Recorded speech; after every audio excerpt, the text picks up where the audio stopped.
You guys want me to be honest about this Checo Perez stuff? I don't know anything. I can't compute it, nor do I profess to know what's going on. If indeed the reports as of August 2024 are to be believed, at the hands of Autosport and ESPN F1, this is the best, biggest, most abrupt U-turn that you've ever seen in Formula One history. I don't understand it. I remember only a couple of weeks ago, Helmut Marko was talking about Sergio Checo Perez's performances disparagingly, and now he wants to U-turn and expect us to believe this in earnest. Oh no, so that something's happened. Something has happened and we need to talk about it. There is news, of course, Checo Perez now being roundly supported by Mexican Minister of Defense supporter, newfound supporter, number one in that fan club, Dr. Helmut Marko of Red Bull GmbH consultant. What is going on? So too, we've got to talk about John Elkann's comments about Sir Lewis Hamilton not losing that hunger at the age, the ripe old age of 39, soon to be 40 years old. So too, we've got to talk about Danny Ric. They've published a profile of his racing career and summary and called him Max Verstappen's teammate. There are so many conflicting interests and priorities, conflicting reports. I don't know who to believe, but for table setting, here's what's happened. You know that Checo Perez has been materially underperforming season to date. He was given a 1+1 year contract extension. The thinking from Christian Horner and Dr. Helmut Marko, of course, was that this was going to relax Checo Perez, that this would improve his performance here on in, but it did anything but that.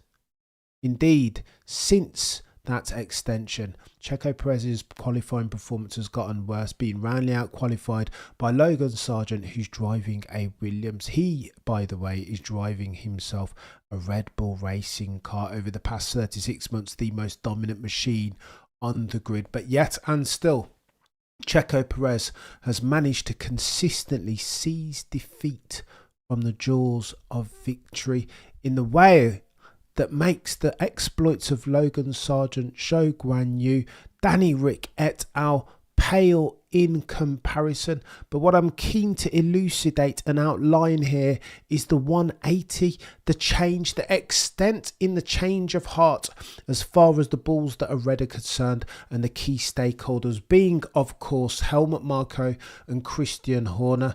A couple of weeks ago, around the time of the Hungarian Grand Prix and the Belgian Grand Prix, when asked to remark about Checo Perez, Christian Horner said this: "You can't win anything with one leg." And that's what we're doing at the moment by virtue of Checo Perez's material underperformance. At Belgium, Helmut Marko said this: "Belgium was a typical up and down performance from Checo Perez. You can't read him. At his best, he's very good, but at his worst, he's very bad. Inconsistency has been his play of the day." When asked about all options, about Liam Lawson and Danny Ric potentially superseding Checo Perez, Helmut Marko said this: "As at now, all options are on the table. The goal is to win the Constructors' Championship, and we'll discuss how best we go about that on Monday the 29th. That meeting between Helmut Marko and Christian Horner indeed has already happened. Oh, the humanity. Helmut Marko continues: We've shown that we've been very patient with Checo Perez. Crashing in quali at the Hungarian Grand Prix, however, is the last thing we needed." July 27th at the Belgian Grand Prix pre-qualifying, Helmut Marko had this to say: "Sergio knows that for the Constructors' Championship, we have to have both cars ahead of McLaren if possible. And that, of late, hasn't been the case in the last few races." Bank that. Those comments are all trending in one direction, being very honest and earnest, truth saying about Checo's underperformance season to date. However, you know what's happened. Monday 29th, Helmut Marko flew over to London to have a chat with Christian Horner, a decision-making chat Amongst others, there were other senior stakeholders of the bulls that were red in the room too, making those decisions on whether Checo Perez was going to continue as a going concern at the bulls that are red, indeed driving in that second seat alongside one Max Verstappen. They chose to stick with him. Why? There is much conjecture and speculation. If word on the F1 curb is anything to believe in, these are the levers at which you want to pull. October the 27th, there will be the Mexican Grand Prix, and it would be a pity, as far as Liberty Media are concerned, to go there sans one Mexican Minister of Defense. Two, you have to understand that $30 million is how much sponsorship money that Checo Perez brings in every single year per annum settings. Three, there's been a documentary not long come out. Two of those, Maximilian Verstappen's one was called Off the Beaten Track, released on Viaplay, and celebrations of all things Max Verstappen, soon to be four-time champion, and he deserves it, one might argue. That was last week. So too dropped last week the Checo Perez documentary. It was called No te rindas, cabrón, meaning translated as don't you give up, you D-head. And again, it doesn't mean D-head, douchebag, joker. Don't you ever give up. And again, that's a celebration of Checo Perez and his resilience, his determination to overcome, to succeed, to achieve good outcomes, notwithstanding the travails and the foibles and the not insubstantial multitudinous stumbling blocks that have been presented to him throughout his career. Tick. Bear in mind, that documentary, Checo's one, dropped alongside Max Verstappen's one last week. How would that have looked optically for Liberty Media, for F1, for the bulls that are red, if they drop a documentary, a Checo Perez-centric documentary that talks predominantly about not giving up, overcoming, successful outcomes, the power of resilience and trying. And in that same week, on Monday the 29th, they make the decision to suck off Checo Perez. I think we can all agree, for the sake of this call, that those optics, contradictory at best, bad at worst. And again, I think you need to factor all those in. However, stark contrast to what I've read at the outset, again, it feels like this is a 180. ESPN F1 have spoken to Helmut Marko, and he said this, again, keep front and centre of the mind what he said earlier. We can't run a race with one leg. He's been up and down. We needed good performances from him, but we haven't had those. Here's Helmut Marko as at the 7th of the 8th, 2024 to ESPN F1. Quote, we believe that we can turn it around and make it more stable for him. Checo Perez. What? To be a teammate to Max is not the nicest thing in F1. Checo has his merits. He's won races. Oh, the humanity. From where? This is a dive bomb of a U-turn as far as all things Checo Perez is concerned. Helmut Marko, consultant of Red Bull GmbH, Dr. Helmut Marko, put some respect on his name, consultant of Red Bull GmbH, continues. Our discussion was not just about drivers, it was regular discussions we had of what we can to improve the situation. What are we doing? We have to try to make the car more easy for him to drive. Chat, who is this chap? Unrecognisable are these quotes from Helmut Marko. I don't even believe it's him that's saying it. Do those words sound like words that would come out of Helmut Marko's mouth? Absolutely not. He continues, the more difficult the car is to drive, the more the difference to Max comes out because he's such an outstanding talent, making excuses for the Mexican Minister of Defense almost. Oh, the humanity. Does this sound in keeping with the characteristics that have typified Red Bull down the years? Please see Alex Albon. Please see Pierre Gasly. Please see Daniel Kvyat. Oh, the humanity. Helmut continues, if the rear steps out, he won't lift the throttle. It's just, it's a little bit nervous. Checo says it's difficult or it's undrivable. Yeah, of course he does, because they're different drivers. Helmut continues, so to be next to Max is a different story. So we said, let's try, and this is the key piece, brace yourself. So we said, let's try to make the car more easy to drive, get more balance, which is also something that Max wants. And the best thing is to keep going with Checo and hope that the main problem was this up and down, the inconsistent. Jay, help lazy, help me out here. This makes no sense. And I'm comparing the market here, doing a before and after, compare and contrast. What we know of Red Bull, how ruthless they've been, particularly as far as their driver lineups and their willingness to change them at an instant. How does this make sense now that Red Bull are being so supportive ostensibly of Checo Perez, who's been flagrantly guilty of such underperformance? It makes no sense to me, chat. There is an external factor in and amongst this that we are not considering as far as causality. This, ladies and gents, is chaos. Helmut Marko continues. He's had some very good results, very good performances. Then the next day he was half a second off Max or so. Okay, so that's the first piece of truth from Dr. Helmut Marko, who of course can't help himself. This is chaos. Speaking of Daniel and potential succession plans, Daniel was put in the car, and if he would have been significantly faster than Yuki, there was the idea to bring him back to Red Bull Racing. But he also had this up and down, just like Checo Perez. Oh, the humanity for Daniel. It was there for him.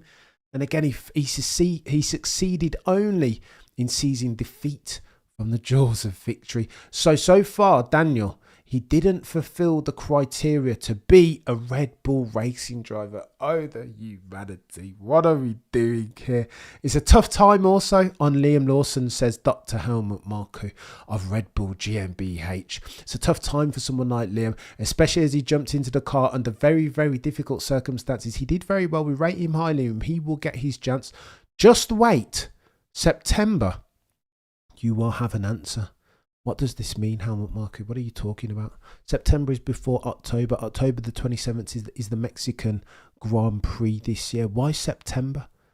Now, word on the F1 curb, and if we're going to lean into speculation and conjecture, the rumour is that they're going to give him a couple races around tracks where he has been historically very good. Please see a Singapore as an example. And again, this dude likes rear limited tracks because of his ability to get on the throttle on the combined exit from these turns post apex. Red Bull, therefore, some are saying, F1 aficionados and paddock insiders, he'll be given the opportunity around these tracks to rewind, to find his form, the upper echelons of that he's reached in previous years and seasons. If he doesn't do that, though, by then, that's his final opportunity. They want to see him do what he's done around the Singapore in previous years. What does that look like? Win races, get close to Max Verstappen, then 2/10. Surely, because you've got that in you, Checo Perez. They have faith. Or there's something else at play, eh? Or both of the above. Bloody Nora. There is another article, however, in Autosport. Again, Helmut Marko has been machine gunning the quotables. He says, Sergio Checo Perez will be in a Red Bull racing car after the summer break because we know we have races on tracks where he was good last year and we are banking on stability. Twofold, therefore, Helmut Marko says, harmony within the team and performance as a pincer movement. That's what they're banking on. Good luck, Red Bull. Good luck, Christian Horner. Good luck, Dr. Helmut Marko of Red Bull GmbH. He's repeatedly shown good performances in between. He was also very fast in third place on Saturday at the Belgium Grand Prix at the last pod. We just can't. What he's talking about. Let me read out what he said previously. Belgium was a typical up and down performance. At the Belgium Grand Prix pre-qualifying, Helmut Marko said this: Sergio knows that for the Constructors' Championship, we have to have both cars ahead of McLaren if possible, and that hasn't been the case in the last few races, nor was it the case at the Belgian Grand Prix. However, now, as at the 7th of the 8th, 2024, Helmut Marko's changed his tune just a tad. Ever so slightly. U-turn settings, 180 degree U-turn settings. He has repeatedly shown good performances in between, and he was also very fast in third place on Saturday at the last race weekend at Spa-Francorchamps. I don't understand. Chiba, this is nonsense. Remember, they always promise things and they did a 180. They told Gasly the same thing. It's coming, isn't it, Chiba? That Red Bull decision-making train apparently is never late. Did someone give Helmut Marko a brain check? This is what I'm saying, Rexy. It doesn't even sound like him. The verbiage sounds rogue. Like I want to hear those words come out of his mouth in earnest. Because I don't believe it up until then. It just didn't even sound like that chap's strict, no nonsense, truth saying F1.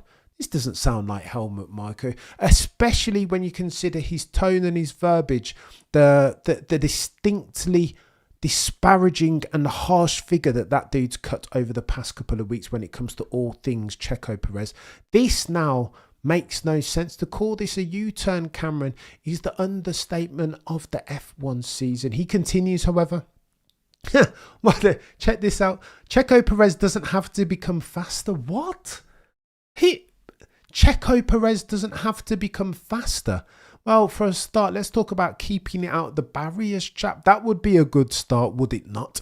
Especially when we consider his performance at the Hungarian ring in front of the 51% Thai owners. How about that, chap? Fast speed is a nice to have at this point. Keep it on the black stuff, Checo Perez. What are we doing? He doesn't have to become faster, but more consistent. And given the alternatives, he's still our best solution.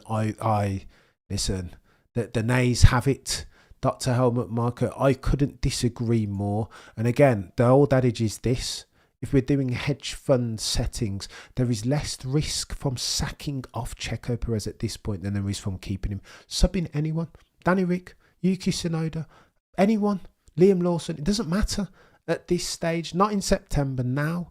Surely. That's my story and I'm sticking to it, but I digress. Helmut Marko also refuted speculation that F1 owner Liberty Media had a hand in its driver choice. He said this. Reports that the continued involvement is due to Liberty Media's wish for him to drive at the Mexico Grand Prix are not true. They certainly want him to contest his home race, but our choice of driver is not based on Liberty Media's intentions. Mate, you just leaked it. They asked you to keep him. Whether you want to say that you had the veto and ultimately the decisions was the team, that's fine. Helmut Marko, run with that if you want to. But you just leaked it, chap.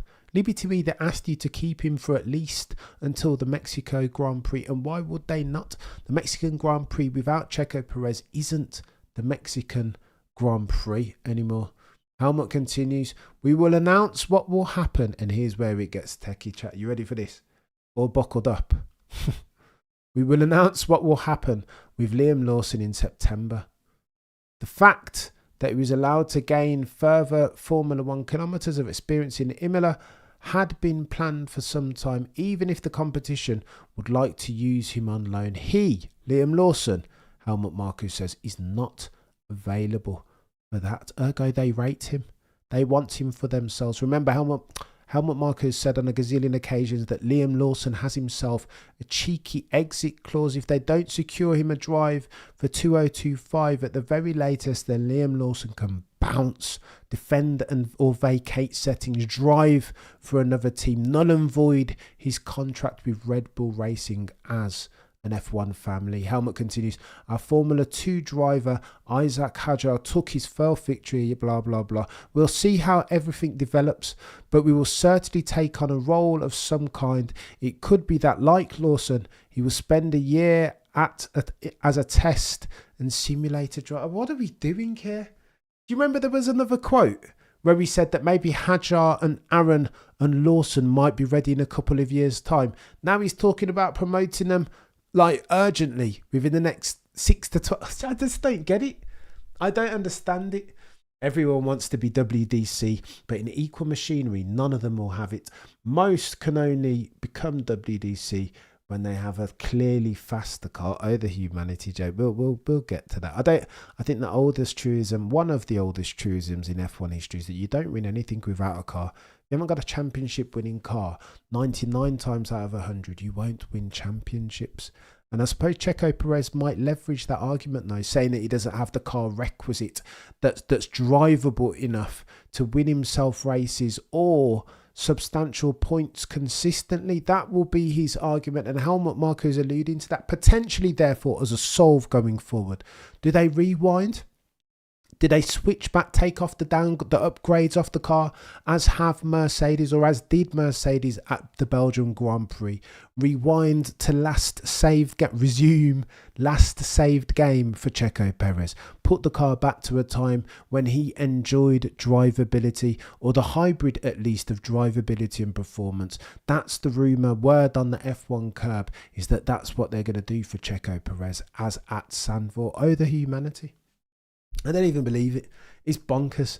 It's unrecognisable, these quotes from Helmut Marko, especially bearing in mind the fact that he's been so harsh, so fork of tongue about Checo Perez season today. Oh, and by the way, if you thought that the rumour about getting rid of one Checo Perez was fake, then you only need to look on Daniel Ricciardo's profile.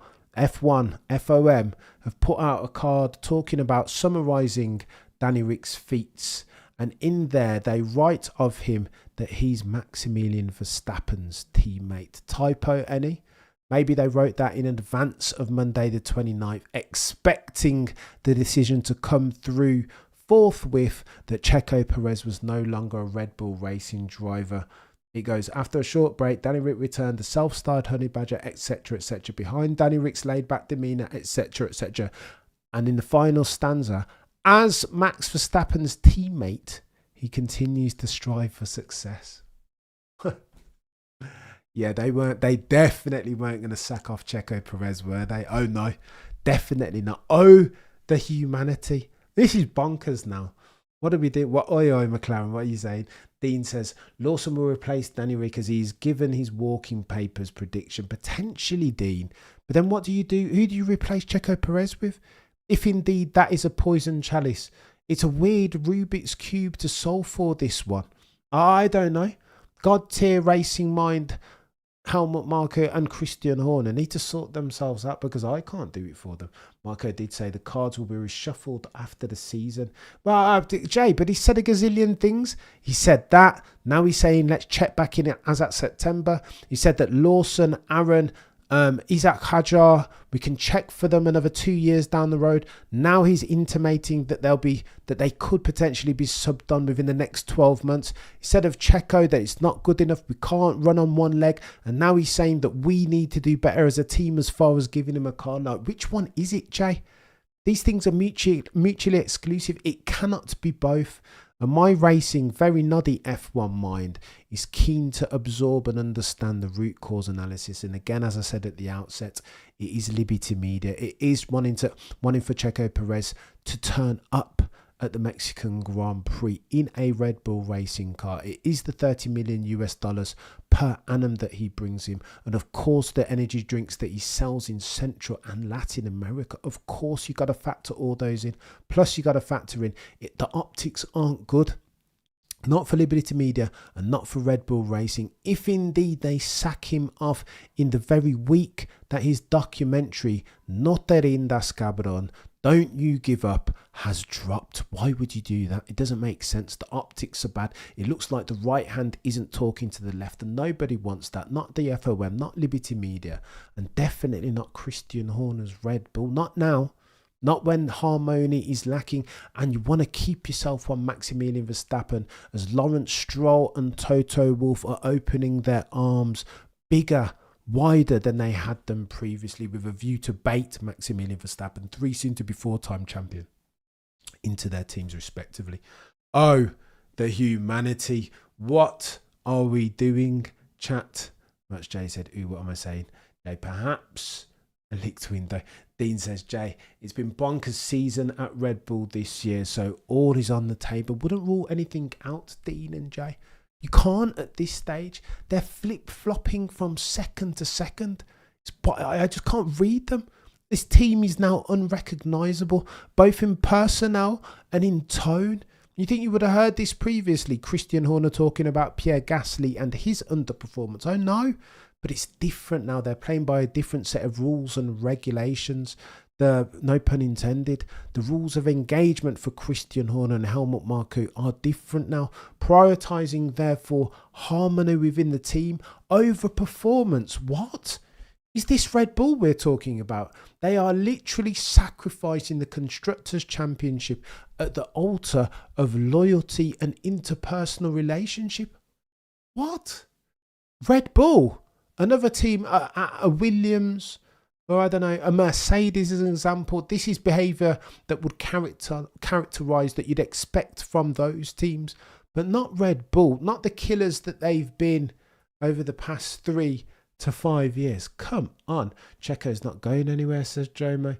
Messaging on the window, licking. How stupid expert session. I can't believe that we're having this conversation. Genuinely, again, can't believe that we're having this conversation. And I can't believe the paradigm shift in the verbiage that Helmut Marko and Christian Horner are using.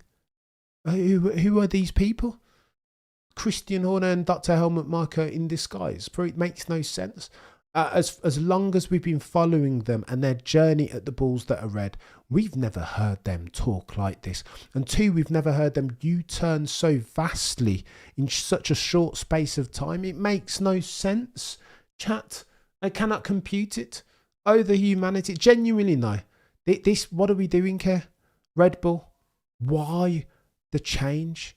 Why all of a sudden are your viewpoints, your quotes, diametrically opposed from what they were only a couple of weeks ago? This makes no sense. Lazy says Checo out, Liam in, Danny or Yuki out for Hajar. Oh, the humanity. Is Hajar ready though? Lazy. Is Hajar really ready? Cash over sports, says Chiba. I do not hate that. I think you might be onto something. My ex-wife is a window lickers. I don't know what you guys are on about with this window licker settings. I need to go and do some research. But it is techie for Red Bull. And listen, there are stakes. The Constructors' Championship is important, both from a shareholder perspective and from an employee perspective, because you know those guys back at the factory in Milton Keynes are dying. Rumour has it that anywhere up to 500 quid is what these guys will get in bonus per race win. And so when Checo Perez is dropping the ball each and every single bloody race weekend, if not each and every single session, that matters to the employees. Rumour on the F1 curb is that potentially Carlos Slim is picking up that bill, paying that check when Checo Perez fails to. What are we doing here? This is bonkers. That Red Bull are genuinely prepared to drop the ball, sacrifice performance at the altar of being nice. Forgive me, chat. Yeah, genuinely, it makes no sense. You can see me already. I'm lost for words. This isn't the Red Bull that we've come to know and love. The Red Bull that only wade in the very murky waters of excellence only, almost exclusively. Again, back in the day, 3-4 years ago, do you think they would have sacrificed performance at the altar of Tim Nice but dim? Absolutely no chance. So what's changed then, chat? Non-rhetorical question, because this is a very different Red Bull. The personnel are running out the door fast, quick, forthwith. Being, of course, most recently, Jonathan Wheatley, Adrian Newey's gone, Dan Fallow's not long left, Rob Marshall not long left too. These are guys, these are critical people to that team. Really, really important key personnel. Will Maximilian Verstappen be the next one? You can't be looking to tolerate this, not for much longer. What, a car that doesn't work? He's not used to it. Why would he tolerate this? He's one of the best 2 drivers on the grid, if not the best, depending on who you're speaking to. Why then would Maximilian, 3 soon to be 4-time champion, tolerate this? All he deals in is excellence. And Red Bull of late have been anything but. And these conversations, these U-turns, this indecision, which kills, by the way, but this level of indecision and operational ineptitude is only characteristic of push factors for Max Verstappen. Listen, sometimes empires crumble and nobody notices. Not the inception point, at least, but this feels and looks and smells like that in real time. Getting techier. Oh, the humanity.